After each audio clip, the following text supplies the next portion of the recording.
Lebih sebulan kita PKP, duduk di rumah, patuhi SOP. Bersuah kita, ilmu dikongsi. Dalam 30 minit, cepat pandai jawi. Assalamualaikum. Okey tak tadi Ustazah berpantun? Ke ada siapa-siapa yang sudi nak membeli pantun Ustazah? Okey, selamat petang kepada semua penonton, pencinta ilmu, pencinta jawi. Ya, semoga malaikat sentiasa memayungi kita semua yang tengah berada dalam majlis ilmu pada petang ini. Okey, terima kasih ya kepada semua kerana anda masih bersama-sama sehinggalah ke minggu yang kelima. Dan kali ini anda akan bersama dengan saya, Ustazah Nur Hidayati, Musyir Dewan Jawi DBP untuk berkongsi sedikit ilmu. Telefon Ustazah bunyi tu. Nak telefon bunyi ya. Mana kot letak tadi? Kenapa ya? Okey, kenapa ya? Ada pemanggil? Bukan biasa tak ada pemanggil ke 30 minit cepat jawi ni? Habis tu terpaksa kita layan juga. Ish, tak pernah buat ni. Alamak, macam mana ni? Pemanggil pula. Okay, minta maaf ya penonton-penonton semua. Ada panggilan tadi. Kita ada pemanggil sebenarnya. Alamak, tiba-tiba ada pemanggil ni. Ya, kita kena layan sekejap ya. Oh ya, betul, ada pemanggil. Samalah pula tudung kita ni. Comel ada. Boleh perkenalkan nama? Nama dan juga dari mana? Okay, silakan. Assalamualaikum Ustazah Hidayati. Maaf mengganggu. Saya Nur Atin binti Muhammad Azam dari Ma'had Integrasi Tahfiz Selangor Sabak Bernam. Ustazah tengah bersiaran ke tu? Betul. Ya, Ustazah tengah online dalam 30 minit cepat pandai jawi dalam minggu yang kelima. Okay, adik Atiyah ya tadi. Ada apa-apa persoalan ke adik Atiyah yang ingin diajukan? Okay, silakan. Saya ada satu soalan nak tanya. Bagaimanakah cara untuk kita membezakan huruf K sama ada padanannya dengan huruf Kaf ataupun huruf Qaf? Harap Ustazah boleh bantu saya dan menyelesaikan masalah ini. Terima kasih Ustazah. Assalamualaikum. Waalaikumsalam. Terima kasih kepada adik pemanggil kita tadi ya. Baiklah, nampaknya pemanggil kita tadi dia bertanya tentang masalahnya, iaitu macam mana nak bezakan bila perkataan K padanannya apa? Adakah Qaf ataupun Kaf? Jadi penonton-penonton semua macam mana? Adakah penonton-penonton semua mengalami masalah seperti adik Atiyah tadi? Okey, sebelum Ustazah menjelaskan dengan lebih lanjut, penonton-penonton semua bolehlah menulis nama dan sekolah masing-masing dalam ruangan komen yang disediakan dekat tempat chat tu ya. Dan diminta supaya penonton-penonton pada kali ini sentiasa aktif menjawab segala persoalan-soalan yang Ustazah akan tanya sepanjang sesi PDP ini. Okey ya. Penonton yang paling aktif akan mungkin akan di-upkan namanya oleh admin pada akhir PDP kita nanti. Okey, boleh? InsyaAllah. Okey, sebelum itu Ustazah, sebelum kita menjelaskan lebih lanjut tentang persoalan, untuk menjawab persoalan-persoalan adik Atiyah tadi, Ustazah ingin jelaskan terlebih dahulu apakah objektif PDP kita pada kali ini. Okey ya? Pada akhir PDP ni, penonton semua mestilah dapat memahami dan dapat membezakan kaedah penggunaan abjad K dalam perkataan kata jati bahasa Melayu dengan menggunakan kaedah KK. Ini kaedah yang ingin saya perkenalkan. Okey, yang kedua. Penonton semua dapat memahami dan dapat membezakan penggunaan abjad K dalam perkataan sama ada perkataan kata serapan bahasa Inggeris dan kata serapan bahasa Arab. Okey, sebelum itu saya ingin mengeluarkan contoh-contoh perkataan yang mempunyai abjad K. Okey, apa dia?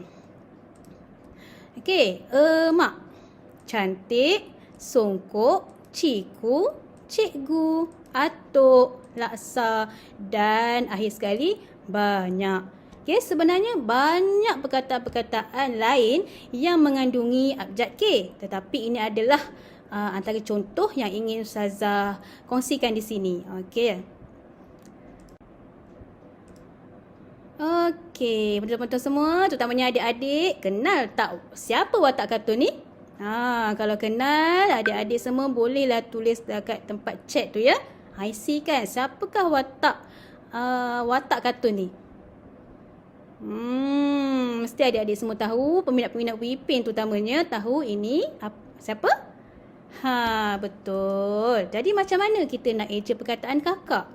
Tu je kalau Ustazah bagi perkataan kakak. Macam mana adik-adik semua nak eja dalam Jawi? Adakah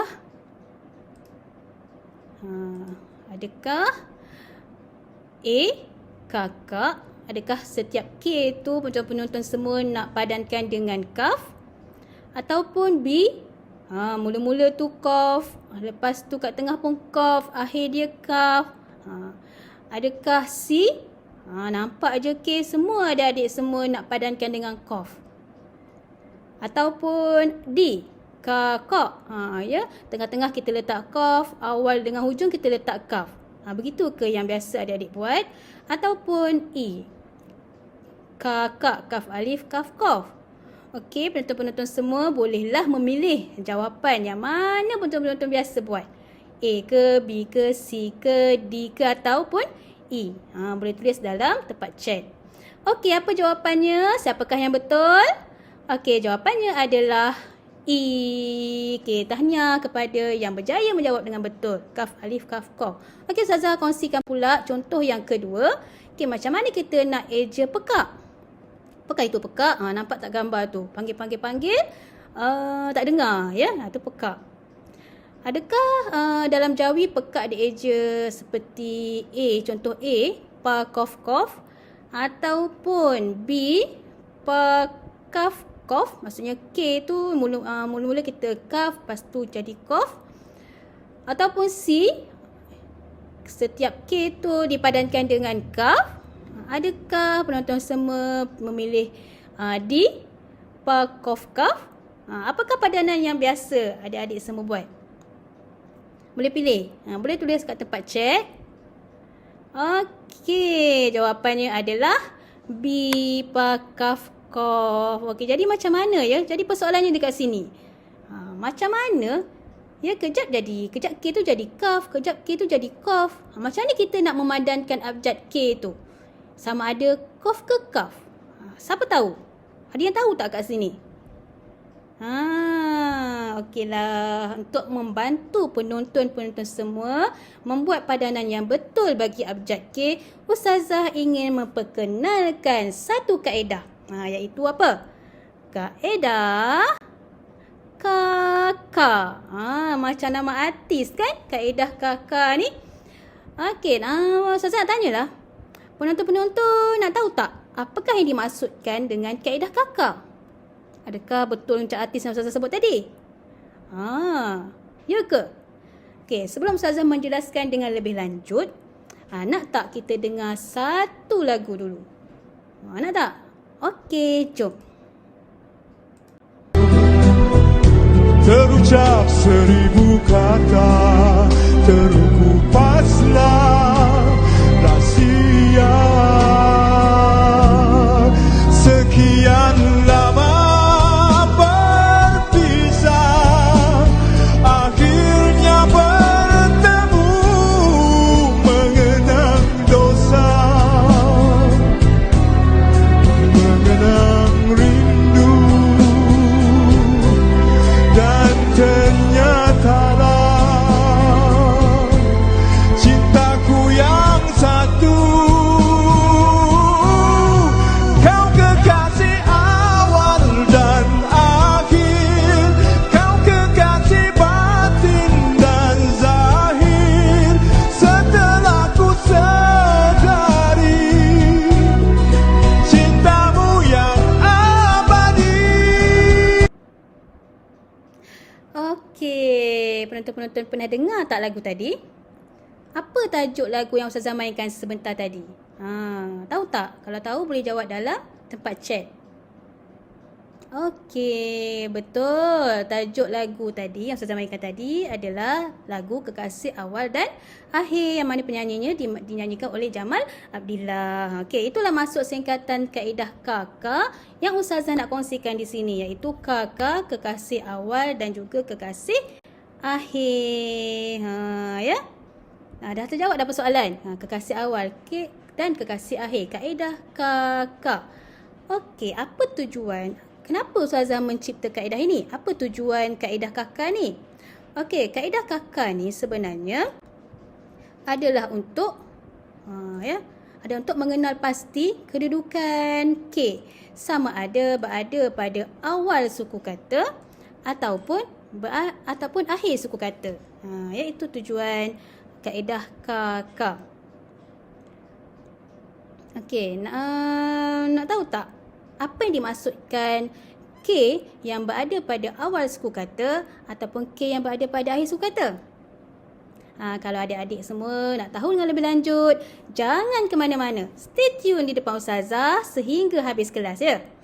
Okey, sebab Ustazah nak berkongsi ni. Berkongsi apakah yang dimaksudkan dengan K yang berada pada awal suku kata dan K yang berada pada akhir suku kata. Okey. K yang berada pada, contoh kita tengoklah kedudukan K pada perkataan kakak. Okey, kita lihat ya kedudukan K pada perkataan kakak tu. Kakak ni dia mempunyai berapa suku kata? Siapa tahu? Ya, ada 2 suku kata. Iaitu suku kata yang pertama K, suku kata yang kedua K. Manakala kita tengok ada berapa K kat situ? Ada 3. Ada 3 K, banyak ya K. Jadi macam ni kita nak padankan tadi. Dengan melihat kedudukan K tersebut. Ya, K yang pertama ni berada pada awal suku kata. Ya, K yang pertama berada pada awal suku kata. Manakala K yang kedua, tengok K yang kedua. Kak ni juga berada pada awal suku kata. Boleh nampak tak yang Ustazah tandakan kuning tu? Itu kedudukan K ya. Kedua-dua K ni, K dengan K ni berada pada awal suku kata. Ya, K tu berada pada awal suku kata pertama, manakala K berada pada awal suku kata yang kedua. Okey, K yang ketiga, yang Ustazah tandakan yang ketiga tu, K tu berada pada akhir suku kata yang kedua. Okey, kita tengok contoh lain pula. Perkataan pekak. Tengok kedudukan K yang berada pada perkataan pekak. Ustazah ada tanda 2 di situ. K yang pertama berada pada awal suku kata yang kedua. Nampak? Okey, manakala K yang kedua pula berada pada akhir suku kata yang kedua. Boleh jelas ya? Nampak tak kedudukan K? Okey, kita tengok pula contoh yang lain supaya lebih jelas. Kita tengok perkataan emak. Ya, kita lihat kedudukan K pada perkataan emak. Emak mempunyai 2 suku kata. Ya, suku kata yang pertama suku kata yang kedua mak. Jadi K situ ada berapa K? Ada 1. Okey, 1 K yang 1 tu berada pada mana? Awal suku kata ke akhir suku kata? Dia tidak berada pada awal suku kata.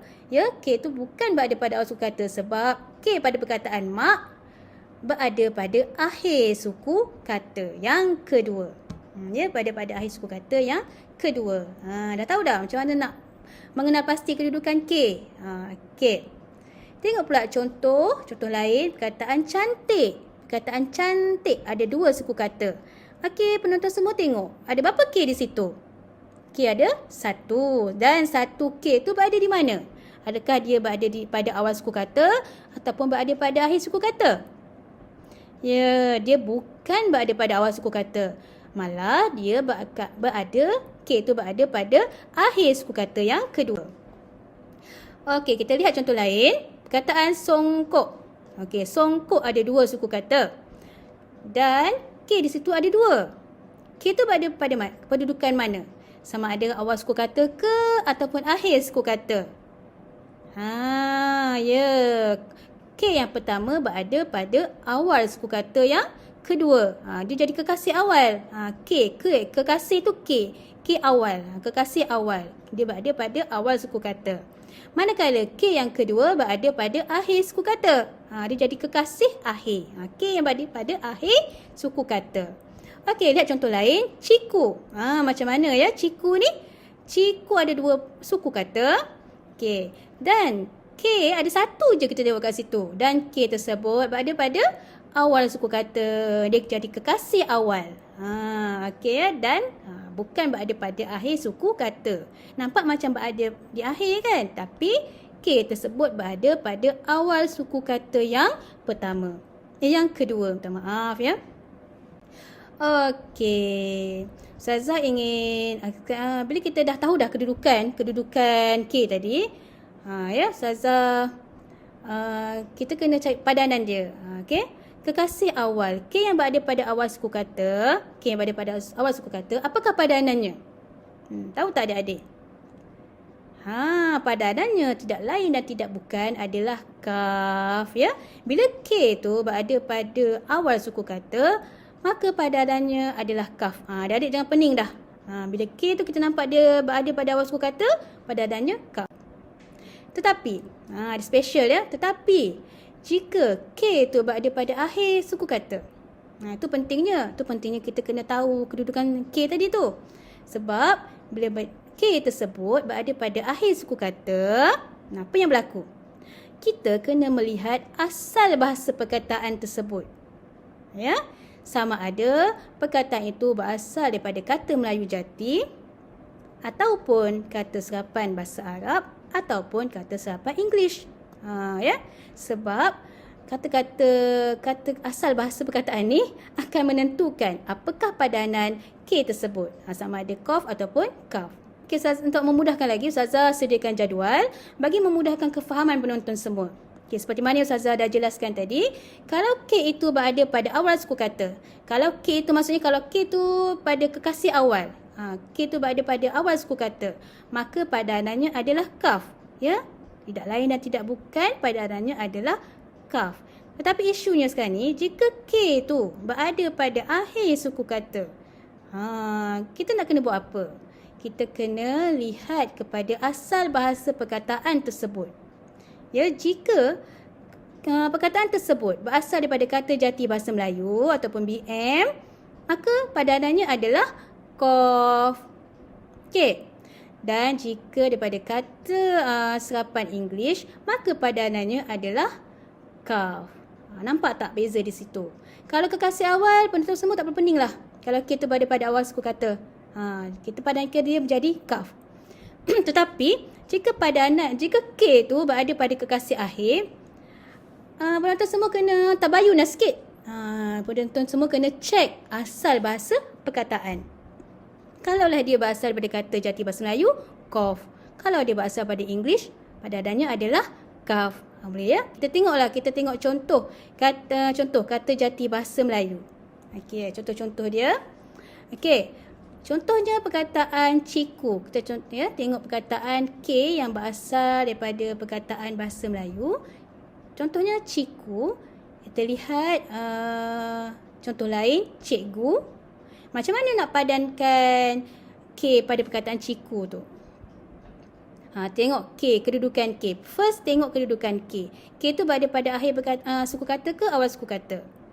Ya, betul. K itu berada pada awal suku kata yang kedua. Maka padanannya tidak lain dan tidak bukan adalah kaf. Tetapi tengok perkataan cikgu. Nampak tak beza di situ? Cikgu. K itu berada pada akhir suku kata yang pertama. Bila akhir suku kata yang pertama, bila K itu berada pada akhir suku kata, Ustazah ajar tadi, kita kena buat apa? Kita kena cek dulu asal bahasa dia. Okey. Ini adalah cikgu ni perkataan bahasa apa? Bahasa kata jati bahasa Melayu. Bila kata jati bahasa Melayu, maka K tu kita padankan dengan qaf. Jadilah eja cikgu macam tu. Caya, qaf, ga, waw. Jangan confuse lagi ya. Lepas ni kalau nak Assalamualaikum cikgu, nak eja dalam jawi. Jangan nak eja caya hamzah ke, caya kaf ke. Jadi adik-adik semua dah tahu dah kan macam ni kita nak eja perkataan cikgu yang sebenarnya dalam jawi.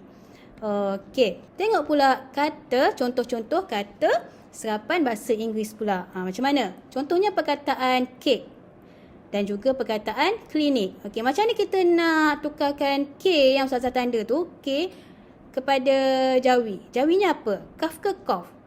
Ya, seperti mana dalam jadual tadi Ustazah kata, kalau dia daripada kata serapan English, maka kita hendaklah tukarkan kepada kaf. Nampak tak? Macam tu eja kek ya.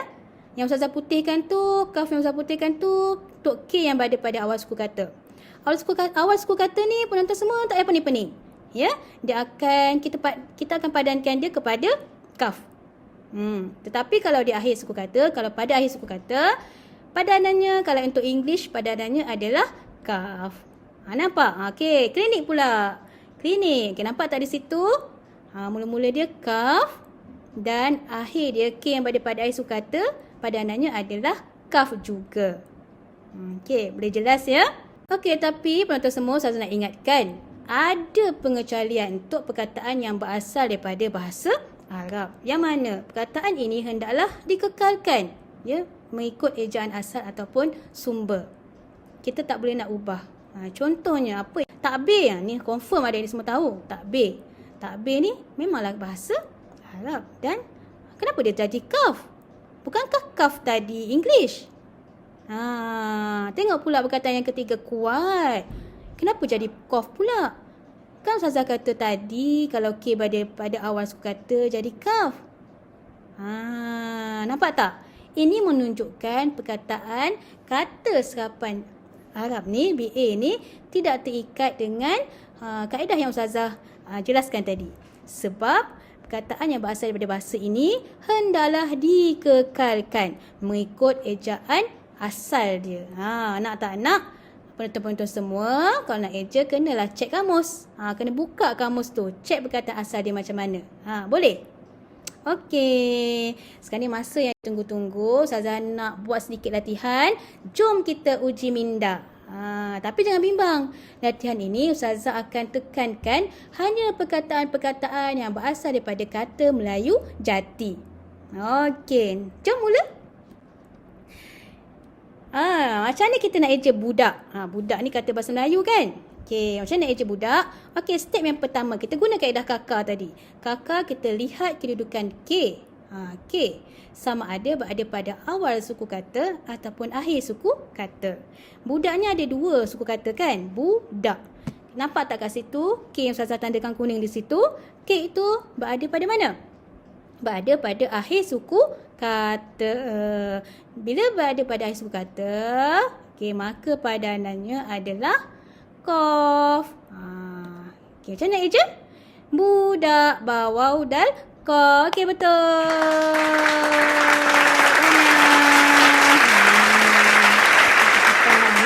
Kan kita petang ni. Terima kasih. Siapa yang jawab betul tu tanya. Okey, kita lihat pula latihan yang kedua.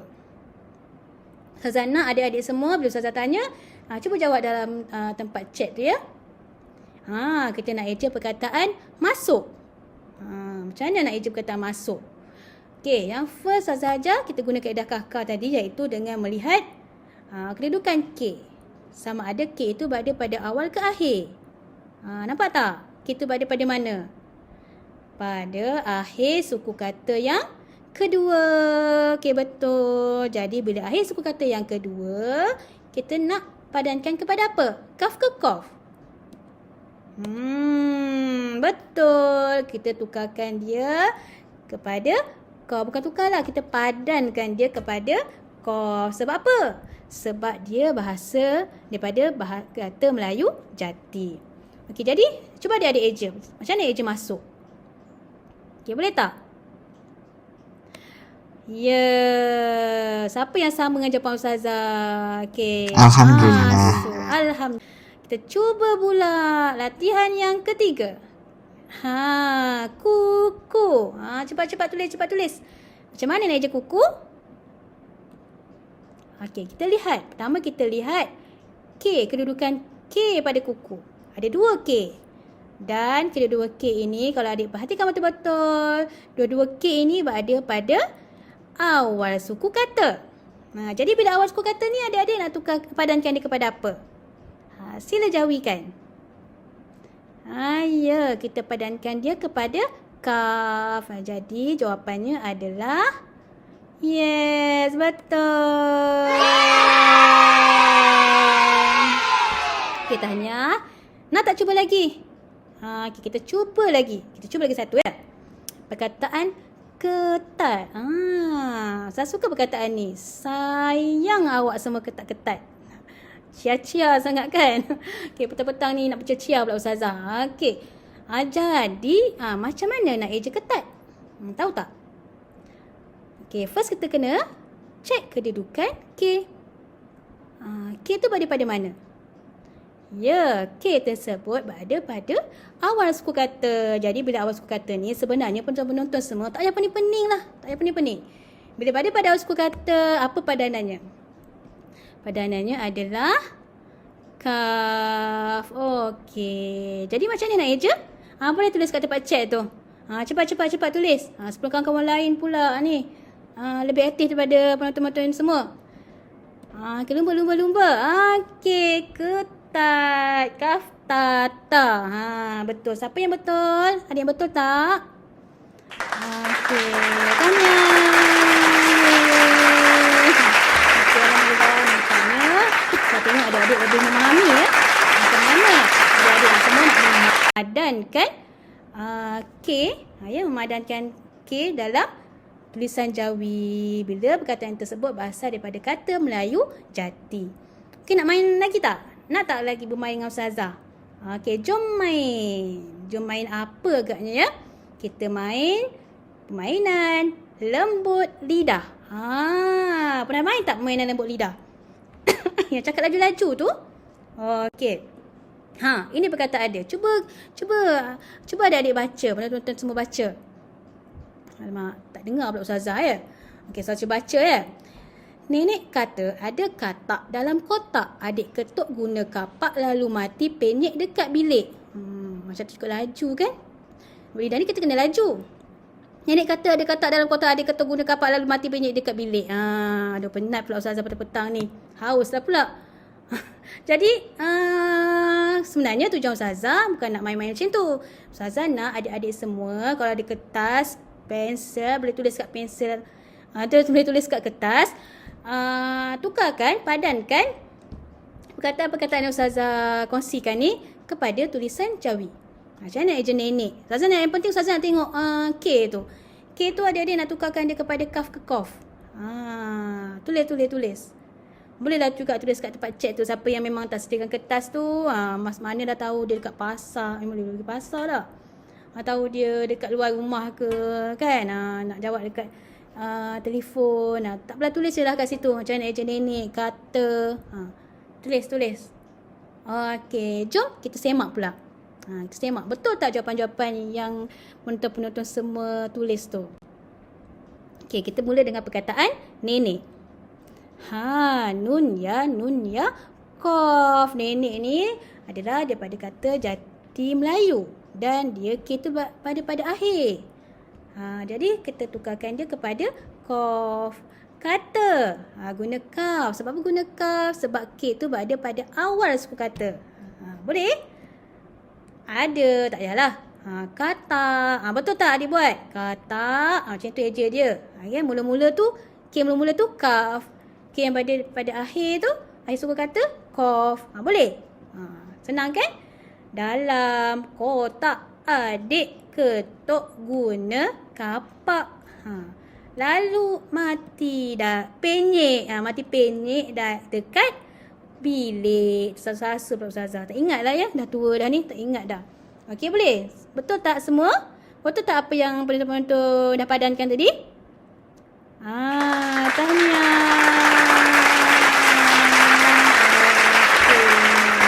Kan yang saya ucapkan kepada penonton-penonton yang dapat menjawab dengan betul. Banyaklah pula ketuk-ketuk ya. Okey, sebagai kesimpulannya. Okey ya. Kaedah kakak yang digunakan oleh Ustazah ni adalah untuk membezakan padanan kof dan kaf untuk abjad A. Ya. Dan ia melibatkan 4 langkah. Okay, 3, 4. Apakah langkah-langkah tersebut? Okay, langkah yang pertama, iaitu kaedah kakak ni adalah dengan melihat kedudukan K. Ya, kedudukan K. K itu sama ada, kita tengok langkah yang kedua, sama ada K tersebut berada pada awal suku kata ataupun akhir suku kata. Jika K tersebut terletak pada awal suku kata, maka padanannya adalah kaf. Okey ya? Betul. Okay. Jika K tersebut berada pada akhir suku kata, maka kita akan pergi ke langkah yang ketiga, iaitu dengan melihat kepada asal bahasa perkataan. Ya, Ustazah nak adik-adik tabayun dulu asal bahasa perkataan tersebut. Okey, kita bagi kepada langkah yang keempat. Jika perkataan tersebut berasal daripada sapan English, maka padanannya adalah kaf. Dan jika perkataan tersebut berasal daripada kata Melayu Jati, maka padanannya adalah apa? Kaf. Okey. Dan jika perkataan tersebut berasal daripada bahasa Arab, maka dia hendaklah dikekalkan mengikut ejaan asal. Boleh faham ya? Kesimpulannya Ustazah buat ada 4 langkah sahaja dengan menggunakan kaedah kakak. Okey, sebagai penutupnya Ustazah sebenarnya nak jual satu lagi pantun. Okey, boleh? Gilap jawi bersama Munsyi Dewan, tentukan K apakah padanan. Salah silap mohon maafkan, bertemu lagi pada minggu hadapan. Okey, penonton semua, semoga jumpa lagi. Assalamualaikum. Bye. Sekian, terima kasih.